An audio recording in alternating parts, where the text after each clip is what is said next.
Hola, en esta ocasión les vamos a exponer del tema desórdenes del lenguaje y o del pensamiento del módulo 303, el campo aplicado a las neurociencias del comportamiento. En mi caso, les voy a hablar de lo que son las áreas del cerebro simétricas y asimétricas, tanto anatómica como funcionalmente.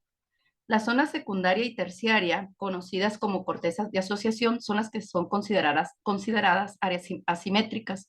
Estas son áreas cognitivas o supramodales y son la base para la actividad mental, la asociación, el significado de las palabras, entre otras funciones.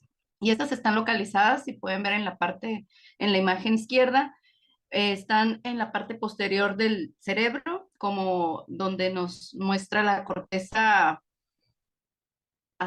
asociada parietal temporal occipital y la que está en el área del lóbulo frontal, también como corteza de asociación prefrontal. Es ahí donde las podemos localizar. Por otra parte, también tenemos lo que son las áreas consideradas simétricas, que son las zonas corticales primarias, que son también las encargadas del campo visual, el auditivo, el motor y el somatosensorial. Estas zonas están posicionadas, la visual, en la parte posterior también del cerebro, ahí está identificada con color rojo, en la imagen de la izquierda y también acá en la imagen de la derecha con el color azul y rojo. Estas son pues las encargadas de lo que es la parte visual, el auditiva que está en los laterales, en los laterales y la somatosensorial y motora que están en la parte superior del cerebro. Estas áreas, pues son las que responden a los estímulos, esta última como la temperatura, la presión, el dolor, el área motora, pues lo que es todo lo relacionado con lo psicomotor. Y también es importante mencionar que responden de una manera contralateral, es decir, el lóbulo frontal derecho maneja lo que es el área izquierda de nuestro cuerpo y el lóbulo izquierdo lo que es la parte derecha de nuestro cuerpo. Adelante, compañero Mar. Gracias, Moni. Bueno, iba yo a hablarles un poquito sobre a qué nos referimos cuando hablamos de especialización hemisférica. Nos referimos al concepto de que cada uno de los hemisferios cerebrales, tanto izquierdo como derecho, tienen ciertas funciones distintas y especializadas en el procesamiento de ciertos tipos de información, que llegan a estos y la forma de recibir dicha información, además de la especialización en la realización de distintas tareas cognitivas. Aunque ambos hemisferios trabajan juntos en la mayoría de las actividades cerebrales complejas, existe evidencia de que en algunas funciones uno de los hemisferios puede tener un papel dominante. La diferencia no está en el tipo de información que trata cada parte del cerebro, sino en el modo en el que está procesada. Lo podemos ver aquí en la imagen, separándolo un poquito, el hemisferio izquierdo y el hemisferio derecho, de color rojo y color azul. Entonces, esta información procesada y o adquirida, siendo las áreas corticales secundarias y terciarias, las principales en el que puede observar la especialización hemisférica. Este tema es complejo, por lo que aún se continúa en la investigación de la complejidad de la organización cerebral. A continuación, más adelante vamos a ver lo que son las funciones de las que están especializados ambos hemisferios cerebrales y referente directamente a lo del tema, a lo que es la ausencia del lenguaje, el trastorno del ritmo, trastornos interactivos, los trastornos de la significación que vamos a desarrollar más adelante. Por lo pronto le doy paso a mi compañera Gris. Adelante, Griselda. Gracias. Pues como ya nos mencionó mi compañero Omar, los hemisferios cerebrales tienen funciones especializadas en relación a la percepción, la cognición, la conducta y los aspectos emocionales y sociales de las personas. El hemisferio izquierdo es el verbal o lingüístico y utiliza un procesamiento analítico y secuencial de la información de un modo deductivo, simbólico, temporal, racional y lógico, por lo que se encarga de los procesos de planeación secuencial, de la memoria de trabajo en cuanto a información verbal, a la flexibilidad mental, la fluidez verbal y el establecimiento y consolidación de rutinas. Es dominante para el razonamiento matemático y para la expresión de emociones positivas. Por otro lado, el hemisferio derecho, que es el no verbal o espacial, porque es dominante en las actividades que requieren procesamiento visoespacial, como la orientación en el espacio, la memoria espacial, la identificación de caras y el reconocimiento auditivo de melodías o ruidos en nuestro entorno. Utiliza un procesamiento holístico e integral de manera simultánea, intuitiva, atemporal, imaginativa, sintética y emocional, por lo que se encarga de la memoria de trabajo en cuanto a información visual, la memoria episódica, la conducta y la cognición social y la detección y el procesamiento de información en situaciones nuevas. Es dominante en el control de la atención y en la expresión de emociones negativas y es considerado el hemisferio artístico. Adelante. Muy bien, y ahora vamos a platicar un poquito de los trastornos del pensamiento, que básicamente son las alteraciones al proceso mental que ayuda a los seres humanos a crear razonamientos, a realizar juicios, a construir una serie de ideas. Básicamente, estos trastornos del pensamiento se colocan en tres grupos. Los primeros son del curso, los segundos son del contenido y muchos autores coinciden en que existe una tercera grupo que son los de la vivencia.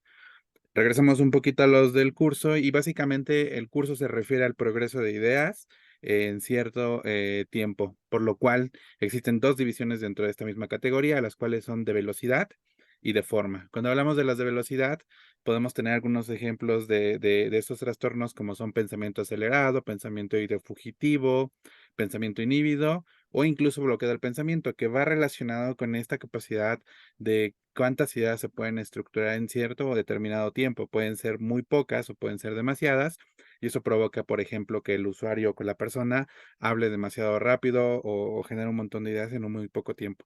Los de la forma van relacionados a aquellos en cómo está la estructura de este pensamiento, si hace sentido, si no hace sentido, si es algo que se desvía, ¿no? Por eso justamente tenemos ejemplos como trastornos de pensamiento circunstancial, distraído, tangenciales, ¿no?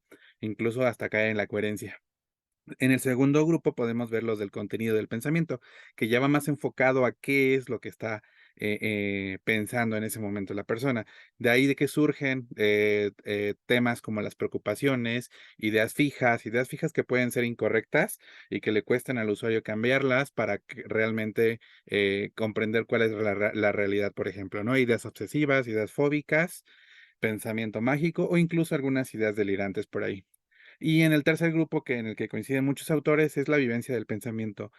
Son las experiencias que puede tener este pensamiento. Por ejemplo, que la persona experimente que alguien más está leyendo su mente o que sus ideas pueden ser vistas por los demás o que alguien más esté metiendo pensamientos dentro de ellos, ¿no? Entonces, estos son más o menos cómo está la clasificación de trastornos del pensamiento. Y ahora vamos a pasar a ver con mi compañero Carlos sobre los trastornos del lenguaje. Adelante. Muchas gracias. Entonces, a continuación, sigue la clasificación de los trastornos del lenguaje. Estos tienen una característica que su patología no es muy fácil de detectar, ya que puede ser parte de los trastornos de pensamiento o verbales. Estos se dividen en 5 categorías. La primera sería ausencia de lenguaje, que es la ausencia total del lenguaje verbal. El origen puede ser múltiple, por lo tanto necesita un diagnóstico diferencial. Se divide, bueno, algunas características pueden ser que este trastorno es por medio de un reflejo negativo ante una situación o una situación de estrés. También puede ser una totalidad de mutismo selectivo o electivo. Puede ser a causa de la sordera o del autismo. Como ejemplo, puede ser que un alumno en preescolar deje de hablar por alguna situación que esté pasando por su casa o alguna situación de estrés, a pesar de que pueda comunicarse con otras personas o con alguien en específico, en la escuela puede tener totalmente ausencia de lenguaje. El siguiente sería trastorno del ritmo, que es la alteraciones en particular del ritmo o velocidad del lenguaje.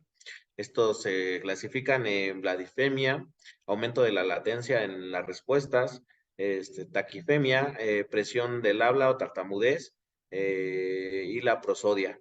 Como ejemplo sería la tartamudez, que es la repetición continua de la primera sílaba de las palabras que está empleando, y al principio puede ser algo poco y puede ir aumentando la gravedad. El siguiente sería trastornos iterativos, que son las alteraciones en la repetición de las mismas palabras. Esto se divide en 4: palilalias, ecolalias, verbigeración o coprolalia.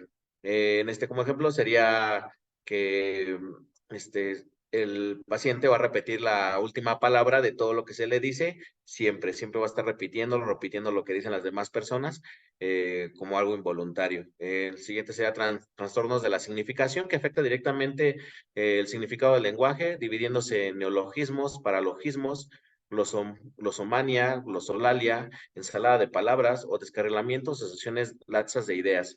Como ejemplo, tenemos personas que pueden cambiar súbitamente de un tema a otro, pueden estar hablando de matemáticas y de repente cambiar a español y estar hablando de un tema, y se les olvida de qué tema estaban hablando anteriormente, pero no necesariamente son temas al azar, sino están hablando bien del tema y sus ideas son correctas, pero cambian muy fácilmente de tema. El último sería alteraciones de origen neurológico, que se divide en dos grupos, que serían afasias y trastornos de articulación. Las afasias son afasia motora, afasia sensorial, afasia mixta, que se divide, que sería la motora más sensorial, afasia transcortical y afasia psicogénas. En los trastornos de articulación encontramos las disartrias, las disfonias y las dislaxias. Y como ejemplo en las afasias es que las personas confunden totalmente las palabras, van a decir alguna frase y van a encontrar una frase que se parece a alguna palabra que se parece a la que quieren ellos expresar, y no va a ser lo que ellos quieren.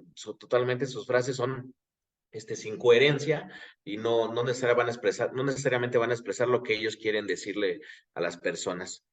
Por último, tenemos un análisis de un tema de una película que realizamos. Le cedo la palabra a mi compañera Ofelia. Hola, muchas gracias, Carlos. Pues bueno, ya una vez de la explicación que nos dieron tanto Raciel como Carlos, podemos identificar la película, como bien mencionaba nuestro compañero, de acuerdo a, bueno, la película es Mente Brillante, el personaje que vamos a analizar, el John Nash, es el protagonista de esta película. Encontramos en el trastorno del pensamiento, el trastorno de la velocidad y la esquizofrenia, también los posibles trastornos de contenido, como preocupaciones, ideas sobrevaloradas, ideas delirantes, secundaria o ideas deliroide.